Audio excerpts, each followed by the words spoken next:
اس وقت ہمارے اسٹوڈیوز کی گھڑیوں میں رات کے ٹھیک 7:30 بجے ہیں۔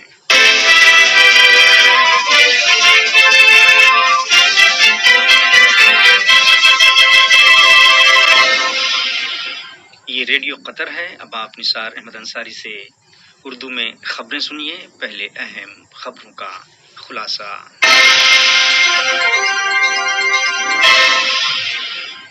صاحب سمو امیر کی ہدایات کے عین مطابق بیلاروس کو طبی امداد روانہ کی جائے گی۔ وزیر اعظم و وزیر داخلہ نے ویڈیو لنک کے ذریعے کابینہ کے اجلاس کی صدارت کی۔ وزارت صحت نے کووڈ-19 کے 1582 مریضوں کے صحت یاب ہونے کا اعلان کیا ہے۔ اور UN سیکورٹی کونسل نے آج ایک اجلاس کے دوران فلسطینی مقبوضہ حصوں کے الحاق سے متعلق اسرائیلی پلان پر بحث کی۔ اور اب پیش خدمت ہے آج کا دوسرا نشریہ۔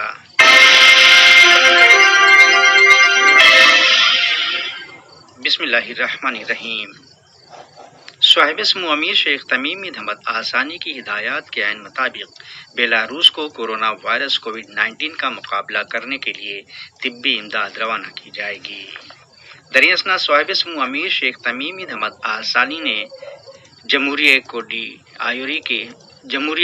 ڈی آئیوری کے صدر الاسانے سے ٹیلی فون پر بات چیت کی، جس میں دو طرفہ تعلقات کو مختلف شعبوں بطور خاص سرمایہ کاری اور شعبہ صحت میں فروغ دینے کے وسائل کا جائزہ لیا گیا۔ علاوہ ازیں کورونا وائرس کووڈ-19 وبا سے منسلک تازہ ترین حالات اور اس تعلق سے تعاون کے ایریا زیر بحث آئے۔ وزیر اعظم و وزیر داخلہ شیخ خالد بن خلیفہ بن عبدالعزیز آل ثانی نے آج ویڈیو کمیونیکیشن ٹیکنالوجی کے ذریعے کابینہ کے باقاعدہ اجلاس کی صدارت کی۔ کابینہ نے کووڈ-19 وبا سے لڑنے کے لیے احتیاطی اقدام اور امور پر عمل درآمد جاری رکھنے کی تصدیق کی ہے۔ اس کے علاوہ حکومت اور نجی سیکٹرز میں ملازمین کی موجودہ تعداد میں کمی کے اپنے فیصلے میں ترمیم کا فیصلہ کیا، نیز کام کی جگہوں پر 50% ملازمین کو کام کرنے کی اجازت دی گئی ہے۔ کابینہ نے ہیلتھ فیسلٹیز میں طبی خدمات کے تعطل کے تعلق سے اپنے فیصلے میں ترمیم کا فیصلہ بھی کیا اور پرائیویٹ ہیلتھ کیئر مراکز کو اس کی کیپیسٹی کی 60% خدمات فراہم کیے جانے کی اجازت دی، جبکہ ایمرجنسی خدمات بہم پہنچانے کا سلسلہ بدستور جاری رہے گا۔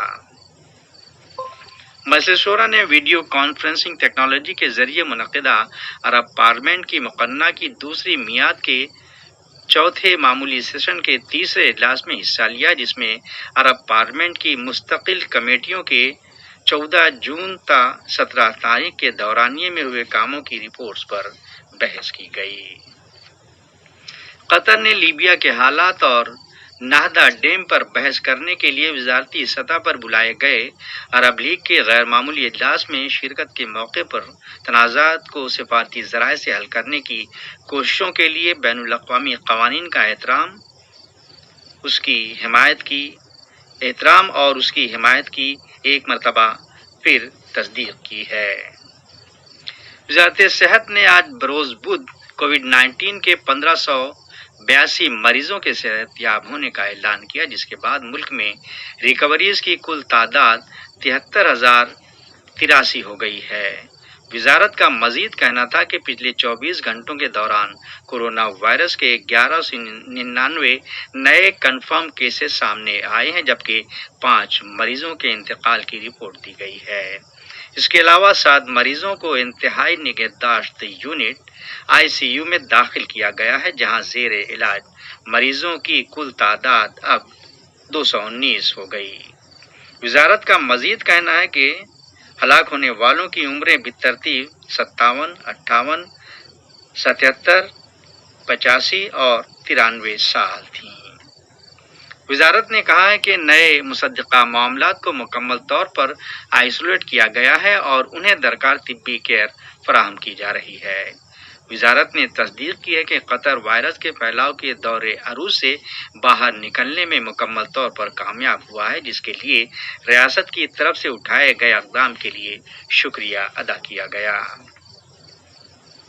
حمد ہاسپٹل میں متعدی امراض کے شعبے کے ہیڈ ڈاکٹر عبداللطیف الخال نے متنبع کیا ہے کہ کووڈ 19 کے پھیلاؤ کے پیش نظر عائد پابندیوں کا بتدریج اٹھائے جانے کا یہ قطعی مطلب نہیں کہ برادری کے ممبران احتیاطی تدابیر اور انسدادی اقدام پر عمل کرنا چھوڑ دیں، کیونکہ یہ مہلک وائرس اس وقت بھی موجود ہے۔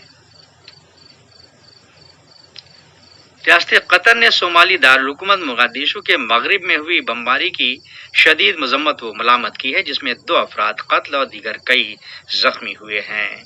وزارت خارجہ نے اپنے بیان میں تشدد اور دہشت پسندی کو مسترد کرنے کے قطری موقف کا اعادہ کیا، خواہ اس کے مقاصد اور اسباب کچھ بھی کیوں نہ ہوں۔ بیان میں دونوں ہلاک شدگان کے افراد خانہ، صومالی حکومت اور اس کے عوام سے تعزیت کرتے ہوئے زخمیوں کی جلد صحتیابی کے لیے نیک خواہشات کا اظہار کیا گیا ہے۔ یہ خبریں ریڈیو قطر سے نشر کی جا رہی ہیں۔ قطری کمیٹی برائے غزہ باز آبادکاری کے چیئرمین سفیر محمد العمادی نے تصدیق کی ہے کہ قطر فنڈ برائے ڈیولپمنٹ کے تعاون سے کمیٹی اگلے ہفتے کے اوائل میں غزہ پٹی کی ضرورت مند فیملیز میں نقد معاونت کی تقسیم کے عمل کی شروعات کرے گی۔ سفیر العمادی نے مزید کہا کہ مالی امداد کی تقسیم غزہ پٹی کی پوسٹ آفیسز کے ذریعے کی جائے گی، جس میں کم و بیش 1 لاکھ خاندانوں کے ہر خاندان کو $100 دیے جائیں گے۔ انہوں نے واضح کیا کہ نقد تقسیم کا عمل حکومتی شعبوں کے تعاون سے کیا جائے گا۔ UN سیکورٹی کونسل نے ویڈیو کانفرنسنگ کے ذریعے ایک اجلاس بلایا، جس میں اسرائیل کے اس پلان پر توجہ مرکوز رہی جس میں غرب اردن اور وادی اردن کے مقبوضہ حصوں کو 1 جولائی کو ضم کرنے کی بات کہی گئی ہے۔ UN سیکریٹری جنرل مسٹر انطونیو غتریز نے اپنی تقریر میں اس پلان کے خلاف اسرائیل کو خبردار کیا ہے۔ خیال رہا یہ اجلاس ایسے موقع پر منعقد کیا گیا کہ یورپی یونین کے 1000 سے زائد اراکین کی جانب سے اسرائیلی منصوبے کی مذمت و ملامت کی گئی ہے۔ یورپی اراکین پارلیمنٹ کا کہنا ہے کہ اس قدم سے اسرائیل فلسطین امن کے پہلوؤں کو شدید نقصان پہنچے گا۔ یورپ کے 25 ملکوں کی نمائندگی کرنے والے ممبران پارلیمنٹ نے الحاق کے عمل کو درگزر کرنے اور 2 ریاستی حل کے مقاصد کو تحفظ فراہم کرنے کا اصرار کیا ہے۔ ایران کے صدر حسن روحانی نے آج کہا کہ اگر واشنگٹن سال 2015 کی موجودہ جوہری ڈیل کے لیے معذرت سے کام لے اور تہران کو معاوضہ دے تو ایران امریکہ کے ساتھ مذاکرات شروع کر سکتا ہے۔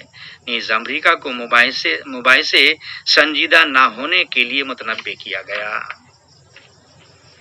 فلسطین نے اقوام متحدہ سے مطالبہ کیا ہے کہ بچوں کے خلاف منظم اور جاریہ پامالیوں اور فلسطین کی پوری نسلوں کو ہدف بنانے والی اس کی غیر اخلاقی پالیسیوں کے لیے اسرائیل کو اپنی فہرست برائے شرم میں شامل کرے۔ افغان اتھارٹیز نے کہا ہے کہ افغانستان کے شمال مغربی صوبے بادغیس میں افغان نیشنل ڈیفنس اور سیکورٹی فورسز کی چوکیوں پر طالبان کے ایک حملے میں افغانی سیکورٹی کے 10 اہلکار قتل ہو گئے، جن میں افغان خصوصی دستوں کے 7 فوجی اور 3 پولیس کے سپاہی شامل ہیں۔ دنیا بھر میں کورونا وائرس کووڈ 19 کی وبا کا شکار افراد کی تعداد 92 لاکھ یعنی 9.2 ملین سے تجاوز کر گئی ہے، جبکہ 4,74,000 اشخاص ہلاک ہو چکے ہیں۔ روس نے آج 7,176 نئے مصدقہ کیسز کی رپورٹ دی، جس کے بعد ملک میں اس وبا سے متاثرہ افراد کی کل تعداد 6,06,881 ہو گئی۔ اس کے علاوہ 154 لوگوں کے انتقال کر جانے کی رپورٹ بھی جاری کی گئی، جس کے ساتھ سرکاری طور پر ہلاکتوں کی تعداد 8,513 ہو گئی ہے۔ اور پاکستان کے وزیر خارجہ نے بھارت کو فالس فلیگ آپریشن کے لیے مورد الزام ٹھہرایا، جس کا مقصد چین کے ساتھ اس کی خونریز سرحدی جھڑپ سے توجہ ہٹانا ہے۔ واضح ہے اس سے ایک روز قبل بھارت اور پاکستان جیسے کو تیسا کے مصداق جاسوسی کی الزام تراشیوں کے تنازعات میں گھرے ہوئے تھے۔ وزیر خارجہ شاہ محمود قریشی نے آج جیو ٹیلی ویژن سے بات چیت کرتے ہوئے کہا کہ بھارتی حکومت کا یہ قدم انڈیا چین کے بیچ سرحدی تنازع سے توجہ ہٹانے کی ایک صاف کوشش کے مترادف ہے۔ یاد رہے پچھلے 45 سالوں کے دوران بھارت اور چین کے درمیان اب تک کی سب سے زیادہ خونریز سرحدی جھڑپ میں 20 انڈین فوجی مارے گئے تھے۔ آج کا نشریہ ختم ہونے سے پہلے اہم خبروں کا خلاصہ ایک مرتبہ پھر سماعت فرما لیجیے۔